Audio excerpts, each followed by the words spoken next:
বীরভূমের হাসন কেন্দ্র, সেখানে কাজল শেখকে প্রার্থী করেছে তৃণমূল কংগ্রেস। আর টিকিট পেয়ে কি বললেন কাজল শেখ শোনাবো এবার। বীরভূম জেলার যে 11টা বিধানসভা আছে, 11টা বিধানসভাতেই যাকে যেখানে প্রার্থী করেছে সে সেখানেই বিপুল ভোটের ব্যবধানে জয়যুক্ত হবে। জয়ের বিষয়ে আমরা সকলে আশাবাদী।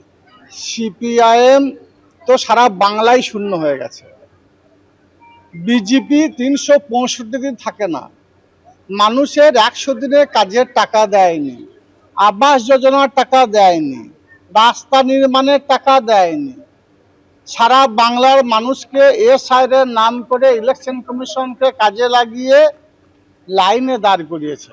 বাংলার মানুষ, হাসান বিধানসভার মানুষ, বীরভূম জেলার মানুষ এর যোগ্য জবাব ভোট বাক্সে দেবে। খড়গপুরে বিজেপি প্রার্থী দিলীপ ঘোষ, তার প্রচার শুরু হচ্ছে আজ থেকেই। কলকাতা থেকে একেবারে খড়গপুর রওনা দেওয়ার আগে দিলীপ ঘোষ বললেন তার কেন্দ্রে প্রচারে আসতে পারেন প্রধানমন্ত্রী এবং কেন্দ্রীয় স্বরাষ্ট্রমন্ত্রী। নির্বাচন প্রচার তো একটা ফর্মালিটি। আমি সারা বছরই খড়গপুরে বিশেষ করে ঘুরে ঘুরে পাড়ায় পাড়ায় চা চক্র করি, দেখা করি, লোকের সঙ্গে যোগাযোগ রাখি, সামাজিক অনুষ্ঠান, পূজা পাঠে যাই, সেজন্য এর মাধ্যমে সবসময় সবার সঙ্গে জীবন্ত সম্পর্ক থাকেই। তো নির্বাচন একটা আলাদা আঙ্গিক, উৎসবের মুডে আমরা করি। যেন আজকে যেমন র্যালি হবে সেরকম প্রচারও শুরু হবে। আমি কখনো সভা সমিতি করি না খড়গপুরে, কখনো খড়গপুরে ভাষণও দিই না, যা করি ফেস টু ফেস লোকের সঙ্গে কথা বলি, সেভাবেই করব। লোকের সঙ্গে পাড়ায় যাব, দেখা করব, কথা বলবো, সবার সঙ্গে কথা শুনবো, এইভাবেই প্রচার হবে। এক আধটা বড় সভাও হবে, হয়তো প্রধানমন্ত্রী আসতে পারেন বা স্বরাষ্ট্রমন্ত্রীও আসতে পারেন। খড়গপুরে প্রত্যেকবার মাননীয় প্রধানমন্ত্রী আসেন, তো সেটা তো কেন্দ্র ঠিক করবে, রাজ্য ঠিক করবে। আমরা ওখানে স্থানীয়ভাবে সাধারণ লোকের সঙ্গে দেখা সাক্ষাৎ করব। কোচবিহারের দিনহাটা থেকে ফের তৃণমূলের প্রার্থী হলেন উত্তরবঙ্গ উন্নয়ন মন্ত্রী উদয়ন গুহ। বললেন 2011 পর থেকে উন্নয়নের অনেক কাজ হয়েছে উত্তরবঙ্গে। জয়ের বিষয়ে তিনি আত্মবিশ্বাসী। আমরা অনেক কাজ করেছি, শুধু গত 5 বছরে নয়, 11 সালের পর থেকেই উত্তরবঙ্গের উন্নয়নে মাননীয় মুখ্যমন্ত্রী মমতা বন্দ্যোপাধ্যায়ের নেতৃত্বে অনেক কাজ হয়েছে।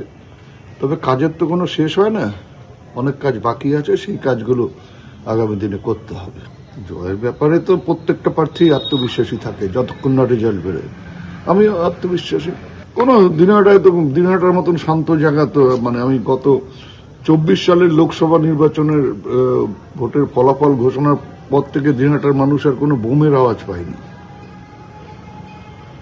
তার মানে বোঝা যাচ্ছে যে কোথার থেকে গোলমাল হতো, কিভাবে গোলমাল হতো, এখন আর বোমের আওয়াজ দিনহাটায় নেই। অর্থাৎ মমতা বন্দ্যোপাধ্যায় যে ভবানীপুর থেকে লড়াই করতে চলেছেন সেই ইঙ্গিত তিনি আগেই দিয়েছিলেন। আর শুভেন্দু অধিকারী ভবানীপুর কেন্দ্র নিয়ে আগে কি বলেছিলেন শোনাবো। এপ্রিল মাসের পরে আপনাকে ছামড়া মেয়েদের রাস্তায় থাকতে হবে। নন্দীগ্রামে হারিয়েছিলাম, ভবানীপুরে হারাবো, কথা দিয়ে গেলাম। কম্পার্টমেন্টাল চিফ মিনিস্টারকে এবারে এক্স চিফ মিনিস্টার বানাবো। দুর্নীতিতে যুক্ত থাকার অভিযোগে জেল খেটেছিলেন, এখন জামিনে মুক্ত। এরকম কাউকে প্রার্থী করলো তৃণমূল, আবার কাউকে টিকিটে দিল না। যেরকম টিকিট পেলেন না নিয়োগ দুর্নীতিতে অভিযুক্ত মানিক ভট্টাচার্য এবং জীবন কৃষ্ণ সাহা, কিন্তু তৃণমূল শীর্ষ নেতৃত্ব ফের প্রার্থী করলো রেশন দুর্নীতিতে অভিযুক্ত বর্তমানে জামিনে মুক্ত জ্যোতিপ্রিয় মল্লিককে। স্কুলে নিয়োগ দুর্নীতি থেকে শুরু করে রেশন দুর্নীতি, একের পর এক মন্ত্রী বিধায়কের গ্রেফতারি। দুর্নীতি ইস্যু বারবার অস্বস্তিতে ফেলেছে তৃণমূলকে। আজিকর কাণ্ডেও তৃণমূলের একাধিক নেতা বিধায়কের উপর ক্ষোভ প্রকাশ করেছে বিরোধীরা।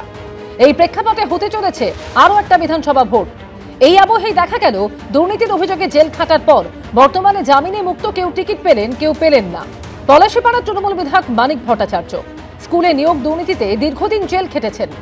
এবার তাকে আর প্রার্থী করল না তৃণমূল। নিয়োগ দুর্নীতিতে নাম জড়িয়েছে বড়োয়ার তৃণমূল বিধায়ক জীবন কৃষ্ণ সাহারও। দ্বিতীয়বার গ্রেফতার হয়ে বর্তমানে তিনি জেলবন্দি, তাকেও টিকিট দেয়নি তৃণমূল। এ নিয়ে আমি আলাদা করে কোনো মন্তব্য করব না। দলের শীর্ষ নেতৃত্ব সব দিক বিবেচনা করে সেরা প্রার্থী তালিকা 294টি আসনে তারা বিবেচনা করে তারা ঘোষণা করেছে। কিন্তু রেশন দুর্নীতিকাণ্ডে জেল খাটার পর বর্তমানে জামিনে মুক্ত প্রাক্তন খাদ্যমন্ত্রী জ্যোতিপ্রিয় মল্লিককে ফের হাবড়া থেকেই প্রার্থী করেছে তৃণমূল। হাবড়া জ্যোতিপ্রিয় মল্লিক আজিকর মেডিকেলে তরুণী চিকিৎসকের ধর্ষণ খুনের পরই সামনে আসে আর্থিক দুর্নীতির চাঞ্চল্যকর অভিযোগ। সেই ঘটনায় শ্রীরামপুরের তৃণমূল বিধায়ক সুদীপ্ত রায়ের বাড়িতে তল্লাশি চালায় সিবিআই। এবার তাকে আর প্রার্থী করল না তৃণমূল। এবার দল আর প্রার্থী করেনি পানিহাটির বিধায়ক নির্মল ঘোষকে, তার পরিবর্তে তার ছেলেকে প্রার্থী করেছে তৃণমূল। নিয়োগ দুর্নীতিতে দীর্ঘদিন জেল খাটার পর সদ্য জামিন পেয়েছেন পার্থ চট্টোপাধ্যায়। ঘুরিয়ে হলেও ভোটে দাঁড়ানোর কার্যত ইচ্ছাও প্রকাশ করেছিলেন, কিন্তু তাকে আর প্রার্থী করল না তৃণমূল। তার কেন্দ্র বেহালা পশ্চিমে রত্না চট্টোপাধ্যায়কে প্রার্থী করল তৃণমূল। কয়েকদিন আগে রাজ্যে এসে তৃণমূলের দিকে চ্যালেঞ্জ ছুড়ে দিয়েছিলেন অমিত শাহ।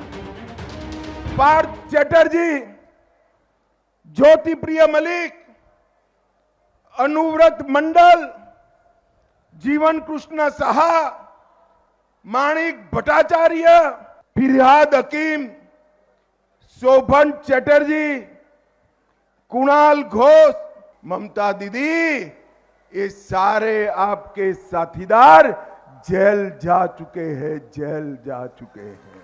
अगर टीएमसी में हिम्मत है तो ये सबका टिकट काट कर बताए, टिकट काट कर। मैं आज बताने आया हूं बंगाल की जनता को कि फिर से ये सारे भ्रष्टाचारियों को टिकट देने का काम ममता बनर्जी करने वाले। এদের মধ্যে কাউকে তৃণমূল প্রার্থী করলো, কাউকে করলো না। সারদাকাণ্ডে অভিযুক্ত মদন মিত্রকে ফের প্রার্থী করলো তৃণমূল। প্রথমবার বিধানসভা ভোটে দল টিকিট দিল কুণাল ঘোষকে। নারদাকাণ্ডে অভিযুক্ত ফিরহাদ হাকিমকেও ফের প্রার্থী করলো তৃণমূল। সব দাগিকে প্রার্থী তালিকার মধ্যে অন্তর্ভুক্ত করেছে।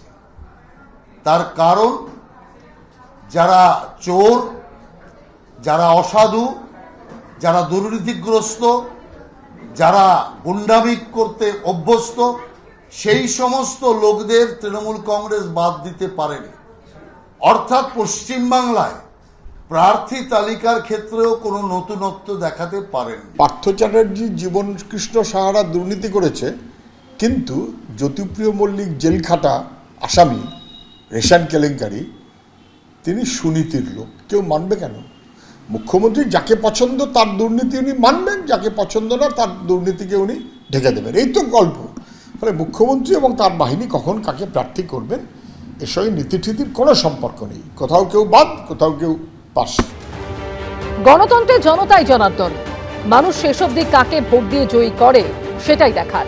আশাবুল হোসেন, শিবাশিস মৌলিক ও সত্যজিৎ বৈদ্যর রিপোর্ট, এবিপি আনন্দ। এবিপি আনন্দ, এগিয়ে থাকে, এগিয়ে রাখে।